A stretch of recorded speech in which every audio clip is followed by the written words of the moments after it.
परभणीच्या पूर्णा इथे बंद खोलीमध्ये नगरपालिका कर्मचाऱ्याचा मृतदेह कुजलेल्या अवस्थेमध्ये आढळल्यानं खळबळ. नागसेन गायकवाड असं मृत व्यक्तीचं नाव. धाराशिव जिल्ह्यामधल्या परंडा तालुक्यामधील भाणगावमध्ये 150 एकरावर गाजराची सेंद्रिय शेती. भाणगावची गाजराचे गाव म्हणून ओळख. एकरी 1.25 ते 1.5 लाख रुपये उत्पन्न.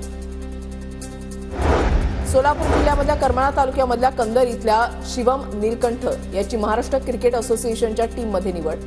14 वर्ष वयोगटाच्या टीममध्ये सिलेक्शन. नांदेडमधील नायगावमध्ये जिल्हा परिषदेच्या सेमी इंग्लिश शाळेची इमारत जीर्ण. भिंतींना अनेक ठिकाणी भेगा. यामुळे दुर्घटना होण्याची शक्यता. लवकरात लवकर इमारत दुरुस्त करण्याची मागणी.